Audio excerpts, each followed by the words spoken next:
Nah, kembali ke 10 tahun lalu, James muda bersama sahabatnya hadir di pesta yang diadakan Wirim.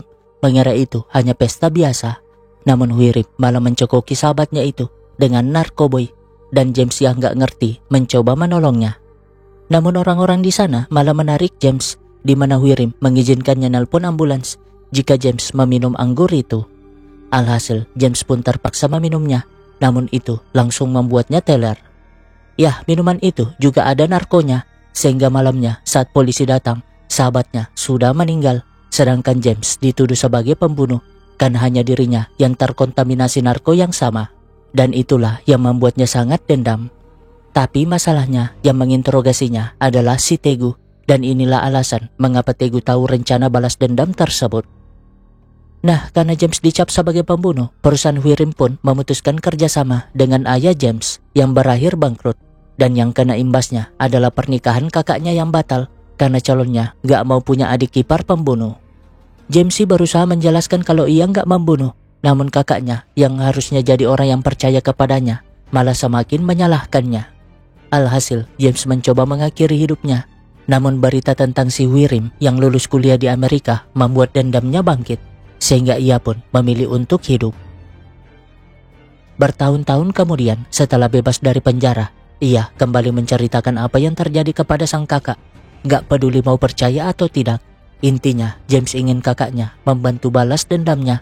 Sehingga terjadilah seperti sekarang, di mana kakaknya hanya membantu beli saham atas nama perusahaan. Gak tahu kalau uang itu dari hasil jual barang haram. Lalu bagaimana dengan Yunso? Ya, sebelumnya karena memilih untuk jalan sendiri-sendiri, ia pun berencana kabur ke luar negeri dengan semua uang jualan narko yang tersisa. Bahkan sudah mempersiapkan sekolah SUA di sana. Begitupun dengan James yang segera ke galeri seni untuk menghapus semua barang bukti kalau dialah yang membeli saham perusahaan Wirim. Sialnya, Tegu yang murka muncul mengajarnya, sedangkan Yunso menemui Wirim seperti sebelumnya untuk menunjukkan sampel sambil menjelaskan kalau dialah bandar narkoboy tersebut. Yang pasti mata Wirim langsung menyala melihat narkoboy itu. Namun saat ingin pulang, Yunso yang melacak ponsel si James segera ke galeri seni tersebut. Seperti apa yang terjadi sekarang? Masalahnya, Bejo yang sadar dari komanya langsung ke rumah Yunso karena ia ingat betul kalau orang yang menabraknya dan Udin malam itu adalah Yunso. Nah, karena Yunso gak mau memberi uangnya, Tegu pun ngancam akan membunuhnya. Tapi Yunso malah tertawa. Selain ada saksi yang melihatnya di bawah, Tegu juga gak akan pernah menemukan uangnya jika ia mati di sana. Jadinya Tegu pun terpaksa pergi, apalagi Bohe mengabari tentang kejaksaan yang datang memeriksa. Setelahnya James pun protes atas apa yang dilakukan Yunso. Toh ia sudah punya rencana, namun 내가 돈 마련하는 동안 넌 협박범 찾겠다고 했잖아. ya, Yunso akhirnya mengungkap semua keluh kesahnya. Kerja siang malam, tapi si James malah bekerja sama dengan Tegu dan mengkhianatinya. James menjelaskan kalau ia nggak punya pilihan, namun Yunso sudah nggak peduli lagi dan segera pergi dari sana. Beralih ke Tegu yang menjelaskan kepada kejaksaan tentang kecurigaannya kepada Gyeongdo. Alhasil, Gyeongdo pun ikut diinterogasi juga karena saat bos Pento mengirim 40 juta kepada Manibak, Gyeongdo juga terbukti menarik uang di tanggal yang sama. Gyeongdo sih membela diri, namun 최경사 서랍에서 나왔는데도요? membuat Gyeongdo akhirnya tersadar kalau inilah alasan mengapa Tegu memberikannya uang kemarin. Teringat kalau saat itu Tegu juga sempat membisikkan sesuatu kepada si Gondrong. Ya, Tegu memang sudah merencanakannya sejak awal dengan menjadikan Gyeongdo sebagai kambing hitam jika ada masalah. Alhasil, saat interogasinya selesai, Gyeongdo langsung menyerang si Tegu, namun ya, Gyeongdo benar-benar gak bisa apa-apa. Selain gak punya bukti kuat, ia juga harus mikirin keluarganya. Setidaknya dengan menyerah, ia masih bisa cari uang dengan menjadi polisi biasa. Setelahnya, Tegu pun menyuruh Ija membuntuti Suah, di mana sepulang sekolah, Suah segera menemui ibunya, gak sadar dengan si Bejo yang diam-diam mengikutinya. Ya, gimana Bejo gak dendam kepada keluarga Yunso yang telah merenggut kakak yang paling ia sayang. Padahal mereka baru saja bahagia saat Udin keterima kerja, tapi semuanya sirna, dihancurkan oleh ibu rumah tangga yang malah tertawa bahagia di depannya. Di saat yang sama, Wirim ngomel-ngomel gak jelas karena tadi ia dilempar asbak oleh bapaknya. 약 산다고 현금 필요해서 차명 주식 좀 팔았다. 왜? Tentu saja, James bingung, apalagi Wirim ngaku ingin membeli narko yang disediakan Yunso. Jadinya, James mencoba memeriksa ponselnya, baru nyadar kalau Yunso telah melacaknya.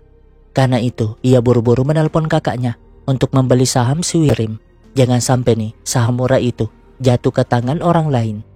Padahal mah, tadi si Wirim hanya memancingnya karena ia mulai curiga mengapa James selalu bereaksi aneh ketika ia membahas penjualan sahamnya. Beralih ke Suah yang membahas tentang Jinhe yang sudah nggak masuk sekolah. Ya, ibunya yang pakai narkoboy jadi bahan bulian anak lain, membuat Yunso merasa sangat bersalah.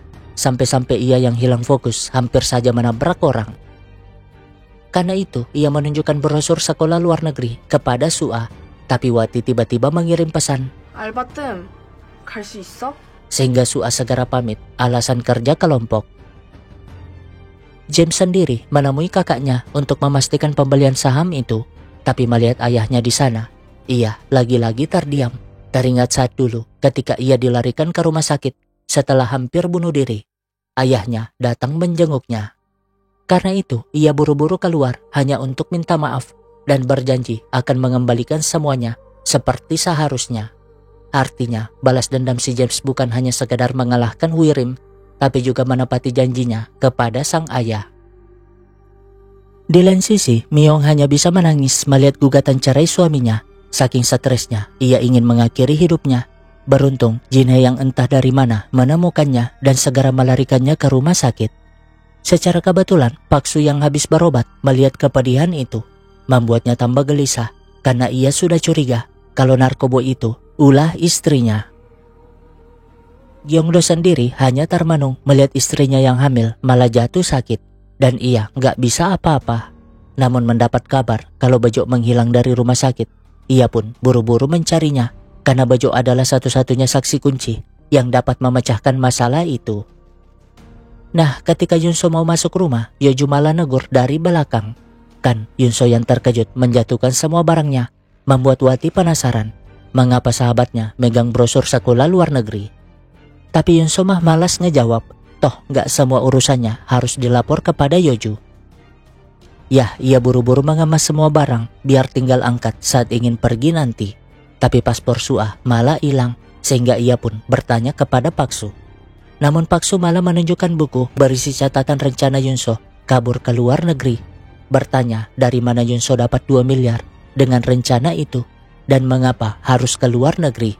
Apa jangan-jangan nih, itu ada hubungannya dengan Myung. Yunso sih meminta Pak Su percaya saja kepadanya, menunjukkan tiket pesawat bahwa mereka tuh akan berangkat besok lusa. Tapi karena Pak Su masih bertanya-tanya, di saat yang sama, Yeoju yang tahu rencana ke luar negeri itu malah depresi, mungkin karena takut kehilangan Pak Su. Sementara Suah dan Wati berjalan dengan senangnya setelah menerima bayaran dari kerja kerasnya. Secara kebetulan, Jinhe yang melihatnya tentu penasaran dan segera mengikutinya. Lain halnya dengan Yunso yang ingin keluar mencari Suah, tapi mobilnya malah kejepit mana putrinya nggak ngangkat telepon. Namun tiba-tiba Wirim mengabari kalau ia setuju membeli semua narko itu seharga 2 miliar, sehingga Yunso pun buru-buru ke sana. Menariknya, Wirim juga memesan narko kepada James. Ya, ada yang aneh dengan si Wirim yang senyum-senyum melihat daftar pemegang saham serta lukisan si James yang sangat mirip dengan Yunso itu. Beralih ke Suah dan Wati yang mengambil barang di langit WC umum tengah kota. Karena malam ini tuh mereka ingin menyelesaikan kerjaan biar dapat duit yang lebih banyak. Masalahnya saat mereka berpisah, Bejo segera mengikuti Suah. Pak Su sendiri gak bisa lagi menahan kegelisahannya, segera mencari seisi rumah, termasuk di mobil. Dan dugaannya benar dong, Yunso menyembunyikan narko itu di sandaran kursi. Sedangkan Suah sibuk mengantar paket ke sebuah rumah mewah, sampai-sampai gak sadar dengan si Ija yang sejak tadi memotretnya. Namun ya, Bejo terpaksa membuat Ija pingsan karena ingin menyekap si Suah. Di saat yang sama, Taegu bingung mengapa Ija nggak ngangkat teleponnya. Namun Jinhe tiba-tiba muncul menunjukkan foto sebagai bukti laporan. Ya, itu foto Suah yang mengantar paket narko membuat Taegu tersenyum karena bukti itu adalah kelemahan terbesar Yunso yang saat ini tuh sampai di rumah Wirim. Lalu plot twist apalagi yang akan terjadi selanjutnya?